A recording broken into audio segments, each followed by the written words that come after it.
అయితే చాలామంది డాన్సర్స్‌కి, ఇప్పుడు సింగర్స్‌కి స్వరాభిషేకం పాడుతా తీగ ఎలాగో అవును. ఈటీవీలో వచ్చే 'ఢీ' ప్రోగ్రామ్ గూడా అవును. చాలామంది డాన్సర్స్‌కి లైఫ్ ఇచ్చింది. అవును. కరెక్టేనా? 100% అందులో నుంచి వచ్చిన డాన్సర్స్ ఇప్పుడు చాలామంది శేఖర్ మాస్టర్ అయ్యుండొచ్చు. అవును. అవును. ఇప్పుడు మీరు కూడా అక్కడ చేసారా? చేశాను. నేను D6లో వన్ ఆఫ్ ద కంటెస్టెంట్‌ని. ఓహ్! యాక్చువల్లీ అంటే 'ఢీ' అనేది నిజంగా చాలా గొప్పదండి. అంటే 'ఢీ' అనేది లేకపోతే తెలుగు డాన్స్ మాస్టర్‌లెవరు ముందుకొచ్చేవారు కాదేమో అని నా ఒపీనియన్. హ్మ్. ఎందుకంటే ఆ ప్లాట్‌ఫార్మే చాలా మందికి దారి చూపించింది. అంటే పలానా వాళ్ళు అంటే ఒక గణేష్ మాస్టర్, ఒక శేఖర్ మాస్టర్, ఒక జానీ మాస్టర్, ఒక రఘు మాస్టర్ అంటే ఇలా ఇంతమంది ఉన్నారు. ఓహ్! మన తెలుగోళ్ళు కూడా చేస్తారనేది ఫస్టు ధైర్యం వచ్చింది అక్కడి నుంచే. అక్కడి నుంచే. స్క్రీన్‌లో కనిపించింది ఫస్టు, టీవీలో కనిపించింది అక్కడి నుంచే. సో, అది నిజంగా అంటే ప్రూవ్ చేసుకునేడానికి ఒక ప్లాట్‌ఫార్మ్ దొరికింది. సో, ఆ ప్లాట్‌ఫార్మ్ అక్కడి నుంచి అందరికీ స్టార్ట్ అయింది. మేము ఇప్పటిదాకా నేనొచ్చాను. నా దాకా కూడా నేను ఈవెన్ D6లో నేను కంటెస్టెంట్‌గా చేసిన తర్వాత నాకు అక్కడి నుంచి నేను ఇంక మాస్టర్ అవ్వాలి అనే ఆలోచన నాకు ఇంకా స్టార్ట్ అయ్యి నేనింక పరిగెట్టా. సూపర్. నిజంగా కూడా వాళ్ళ వల్ల ఎంతమందికి ఎనర్జీ వచ్చిందో. అవును.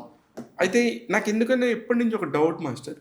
ఆహ్, అంతకుముందు అప్పుడు గూడా మీకు తమిళ్ మాస్టర్లుండేవాళ్ళు. అవును. తమిళ్ నుంచి వచ్చినవాళ్ళు. ఎందుకంటే film industry, south India film industry మొత్తం చెన్నైలో ఉండటంతోని దాదాపు అక్కడక్కడ పెరిగినోళ్ళు, అక్కడక్కడ తిరిగినోళ్ళే మాస్టర్స్ అయ్యారు. అవును. ఆ తర్వాత చాలా తక్కువ మంది ఈ పీరియడ్‌లో స్టార్ట్ అయ్యి వరుసగా మాస్టర్స్ అవుతూ నేషనల్ అవార్డులు తీసుకున్నారు. అవును. అవును. రైట్ కదా! అవును. అవును. అప్పుడు ఈ పర్ఫెక్ట్ టైమ్ అని చెప్పి మీకు అనిపించేదా మీకు? 100% హ్మ్. నేనిప్పుడు 2017లో నేను మాస్టర్ అయ్యా. హ్మ్. నేను మాస్టర్ అయిన నుంచి అంటే నేను ఏం సాంగ్ చేసినా అంటే చిన్న సాంగ్ అవ్వని ఆర్ పెద్ద సాంగ్ అవ్వని ఏదైనా బెస్ట్ ఇవ్వాలని కోరుకున్నాను. సో, అదే నన్ను అలా ముందుకు తీసుకెళ్ళేది. ఈవెన్ ఇప్పుడు 'నక్లెస్ గొలుసు' గురించి అవ్వని, 'లింగిడ్ లింగిడ్' అవ్వని, హ్మ్. 'కల్లాజోడు కాలేజ్ పాప' అవ్వని, లేదంటే 'స్వాతిరెడ్డి' అవ్వని, అంటే ఇప్పుడు 'మారుమూత చోడుచింత' చిరంజీవి గారిది అంటే ప్రతి సాంగ్స్ కూడా ఏంటంటే చిన్నది, పెద్దదని కాదు. మనం చేసుకుంటూ బెస్ట్ చేసుకుంటూ ఎళ్తే డెఫినిట్‌గా అదే దారి తీసుకెళ్తుంది. ఇప్పుడు ఇందులో చాలా సినిమాలు హ్మ్. మీ పాటల వల్ల ఆ సినిమాల పేర్లు తెలిసినాయి. If I am not wrong. దేనికంటే నాకు తెలుసు. నేను అనొచ్చు ఆ మాట. దేనికంటే మీరు అనకూడదేమో నాకు తెలీదు గానీ నేను అనొచ్చు. 'పలాస 1978' అనేది అప్పటిదాకా ఒక మంచి రక్షిత్ చేస్తున్నాడు. రక్షిత్ చాలా గట్టిగా ట్రై చేస్తున్నాడనేది మా అందరికి తెలుసు. అవును. పాపం అబ్బాయి మంచోడు, మంచి హిట్ రావాలని అందరం ఎదురు చూసాం. అవును. అవును. 'కరుణ్ కుమార్' ఒక మంచి కథతో మంచి వస్తున్నాడు. అవును. అవును. సూపర్బ్ కథ. ఒక విలేజ్ బ్యాక్‌డ్రాప్‌లో జరిగే అవును. కథ అనేది ఒకటొచ్చింది. అవును. వచ్చింది గానీ, ఇట్లాంటి సినిమా పట్టుకోవడానికి ఒక పాట కావాలి. అవును. అవును. అలాగే కరెక్ట్. మీరు మొన్న ఈ మధ్య ఒక పోలీస్ పీఎస్ అదే. 'కోటబొమ్మల పిఎస్', 'కోటబొమ్మాలి పీఎస్' అందులో ఒక పాట 'లింగిడి లింగిడి', 'లింగిడి లింగిడి' ఆ పాట అవును. అయ్యుండొచ్చు. మరి ఆ పాట 'మ్యాడ్‌లో' హ్మ్. 'కల్లాజోడు కాలేజీ పాప' అసలు చూడు. 'మ్యాడ్‌లో' ఆ పాటైతే యూత్ అంతా దాని మీదే ఆ పాట మీద ఉంటారు. ఆల్మోస్ట్ 350 మిలియన్స్ అది. అబ్బబ్బబ్బా! ఆ నంబర్ 350 చూడండి అసలకి. 350 అంటే వేరే దాంట్లో ఒక 150 మిలియన్ అండ్ ఇంకొక వేరే దాంట్లో ఒక 350 అంటే ఓవరాల్‌గా ఒక 500 మిలియన్స్.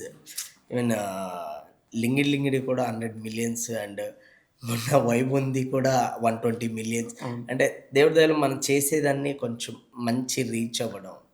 అంటే ఆ నంబర్ కూడా ఎంత ఇంపార్టెంట్. ఒక్కొక్కసారి మనం సరే నంబర్‌దేముంది అనుకుంటాం గానీ, ఈ నంబర్ గేమ్‌లో ఉన్నప్పుడు ఉండాల్సిందే. చూస్తా ఖచ్చితంగా. చూస్తా ఇప్పుడు 'చిరంజీవి' గారిది కూడా ఆ! హన్ 100 100 మిలియన్. 100 మిలియన్‌కెళ్ళింది. అవును. అవును. అవును. అంటే తమాషా కాదు కదా!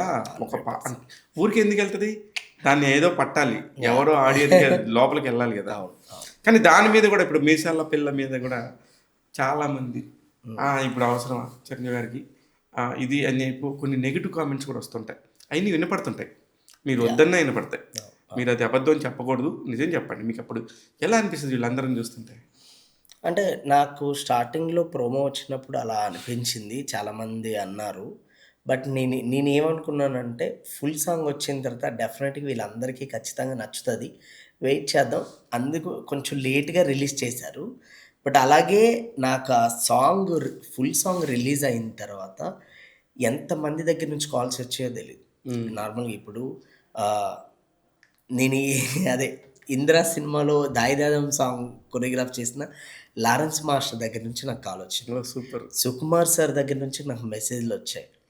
ఈయన బెల్లంకొండ శ్రీనివాస్ గారు నాకు పర్సనల్గా కాల్ చేసి చెప్పారు, ఇలా ఇండస్ట్రీ మన మన జర్నలిస్ట్లో ఉండేవాళ్ళు చాలామంది కాల్ చేశారు.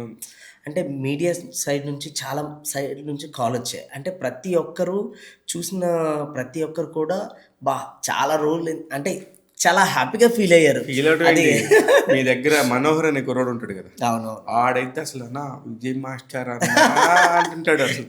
ఆ ఫోన్ చేసి అంటే చాలా మంది తెలుసు అతను, కానీ పర్టికులర్ ఈ పేరు ఎందుకు చెప్తున్నారా అంటే, లేదన్నా అన్న సూపర్ టాలెంట్ అన్న, ఇలా ఇలా ఇలా షేక్ చేస్తుంటాడు. అవును. మనోహర్ చాలా సపోర్ట్ చేస్తుంటాడు అసలు. అంటే మనది ఏది ఉన్నా సరే మనోహరే చూసుకుంటాడు. ఓ అవునా, అది తెలీదు నాకు. నాకు జస్ట్ అలా ఫోన్ చేస్తాడు అన్న అని చెప్పేస్తా ఉంటాడు. తను కూడా చిరంజీవి ఫ్యాన్, అవునా? చిరంజీవి గారి ఫ్యాన్ ఆయన. ఓకే ఓకే, అది తెలియదు నాకు.